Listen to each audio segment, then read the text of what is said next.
नमस्कार दोस्तों, define stop loss में आपका बहुत बहुत स्वागत है। दोस्तों, हमारे सामने निफ्टी 50 का डेली चार्ट है।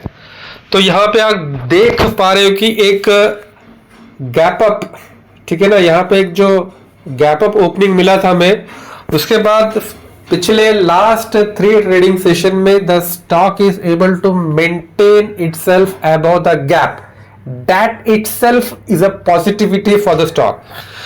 तो आप यहाँ पे एक ये गैप देख रहे हो, ठीक है ना। और स्टॉक पिछले 3 दिनों से इस गैप के ऊपर अपने आप को सस्टेन कर रहा है, जो अपने आप में एक पॉजिटिविटी का संकेत है। और जो पिछला जो ट्रेडिंग सेशन था, ये तारीख थी 10 अप्रैल 2026, फ्राइडे का दिन था। तो यहाँ पे आप क्लोजिंग देख पा रहे हो। तो क्लोजिंग हमें पिछले ये इस कैंडल और ये 2 कैंडल के ऊपर हमें क्लोजिंग मिला हुआ है, ठीक है ना। मतलब ये कैंडल 8 और 9, ये 2 कैंडल्स के ऊपर 10 तारीख हमें मिला, विच इज ए पॉजिटिविटी। और यदि जब तक इसके नीचे नहीं आते, ये भी हो गया if this is the price, I think ये वाला, ठीक है ना, दिस इज 23701। 23701 को ऐसे स्टॉप लॉस लेके जो अल्ट्रा शॉर्ट टर्म ट्रेडर्स रहते हैं, ठीक है ना, they can go long keeping ये जो मिडिल कैंडल है, इसका विक को स्टॉप लॉस रख के लोग अपना पोजीशन बना सकते हैं। फिर they want to take a very very small stop loss, मतलब 1% का जो स्टॉप लॉस, मतलब यदि वो एक ह्यूज अमाउंट डिप्लॉय करते हैं, एक छोटा सा स्टॉप लॉस रखते हैं, so then for them this is the suitable. ये 23674 ये उनके लिए एक सुटेबल स्टॉप लॉस रहेगा। इसमें आपका जो रिस्क रिवार्ड रेशियो रहेगा, स्टॉप लॉस आपका 1% रहेगा और आपका टारगेट रहेगा 2%। बट इसके लिए आपको you have to be a high frequency trader, ultra short term traders. आपको जल्दी से उतरना और जल्दी से कूदना आना चाहिए, ठीक है ना। यहाँ पे लेजीनेस का कोई जगह नहीं है। Your action should be very Swift, तभी आप ये चीज कर पाओगे, अदरवाइज ये चीज आपसे नहीं हो पाएगा। लेकिन यदि आप ये थोड़ा सा डीप स्टॉप लॉस रखना चाहते हो, तो देन ऑफ कोर्स ये जो आपका स्विंग लो है, ये आपका जो स्विंग लो है दैट इज 224.30। ये स्टॉप लॉस थोड़ा सा बड़ा रहेगा, नो डाउट। यहां से आप इसको मेजर करने की कोशिश भी करोगे तो ये आपका तकरीबन 7 से लेके 10% का स्टॉप लॉस है, ठीक है ना। यदि ये आप स्टॉप लॉस रखते हैं तो आपको क्या थोड़ा सा you will get a room, आपको एक थोड़ा सा समय मिलेगा, आपको एक रूम मिलेगा।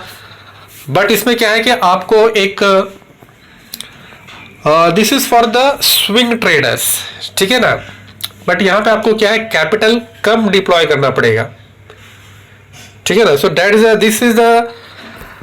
और जहां तक अभी जो मार्केट में आज सैटरडे संडे है, मार्केट 2 दिन क्लोज रहेगा। जब मंडे मार्केट खुलेगा तो मार्केट यदि कहां खुलेगा, ये गैप को फिल करने के लिए वापस आएगा, यदि ये गैप को बना के रखेगा, वो डिपेंड करेगा ये 2 दिन में क्या न्यूज निकल कर आता है। क्योंकि हमें बताया गया कि जो पाकिस्तान में इस्लामाबाद में जो पीस टॉक चल रहा है, ठीक है ना, अमेरिका की तरफ से वहां लोग पहुंचे हुए हैं, उनके जो जेडी विंस वहां पहुंचे हुए हैं, और जो ईरान की तरफ से उनके जो फॉरेन मिनिस्टर अगाची वहां पे पहुंचे हुए। अब ये लोग वहां पे क्या बात करते हैं, उन पे क्या डील होता है, उसके ऊपर डिपेंड करेगा कि मंडे को हमारा मार्केट ये गैप डाउन, ये जो गैप है उसको फिल करने नीचे आएगा या इसके ऊपर ही रहकर ऊपर और ऊपर जाता रहेगा। तो जो बातें होने वाली है वहां पे अभी बेसिकली देखा जाए तो लेबनान में इजराइल अटैक किया, वहां पे 300 लोग मारे गए।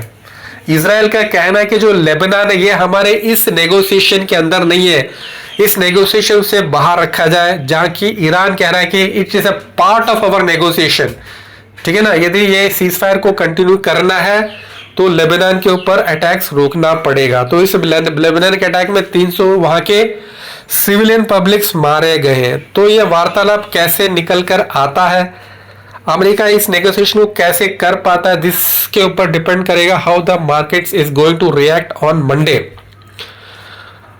Because markets are news driven, ठीक है ना। अच्छे न्यूज आएगा मार्केट चढ़ेगा, खराब न्यूज आएगा मार्केट गिरेगा। और एक चीज को आपको जो ध्यान रखना पड़ेगा, दैट इज क्रूड। आपको क्रूड के ऊपर ध्यान रखना पड़ेगा, क्रूड कहाँ चल रहा है। 95 100 के आसपास 100 को क्रॉस कर रहा है तो हमारे मार्केट्स के लिए वो बिल्कुल अच्छा नहीं रहेगा। 95 पे और 95 के नीचे रहेगा तो that is going to be good for our markets. Crude के ऊपर आपको अपनी पैनी नजर बना के रखना चाहिए because that is also going to decide market की दिशा और दशा को crude price also are going to decide. ठीक है ना दोस्तों। और इसके अलावा जो वार चल के आ रहा है तो इसमें कारण मैं देख पा रहा हूँ कि जो there is a sharp fall in the price of egg. ठीक है ना। Now single egg is trading at 5 rupees 50 पैसे, जो कि कुछ दिन पहले 7 रुपए 8 रुपए पर एग बिकता था, वो अभी 5 रुपए 50 पैसा बिक रहा है। क्योंकि इसका रीजन यही है क्योंकि there is an over supply of egg. क्योंकि एग जो हमारे फार्मर्स है वो एक्सपोर्ट नहीं कर पा रहे हैं तो पूरा एग हमारे लोकल मार्केट्स में डंप हो चुका है। इसके कारण there is a sharp fall in the egg prices.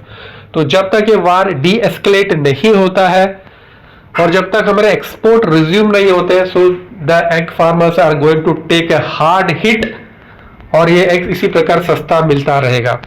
तो दोस्तों आप हमारे चैनल में पहली बार आए तो कृपया करके हमारे चैनल को लाइक कीजिए, कमेंट कीजिए, सब्सक्राइब कीजिए। अपना ख्याल रखिए और अपनों का भी ख्याल रखिए। बहुत बहुत धन्यवाद।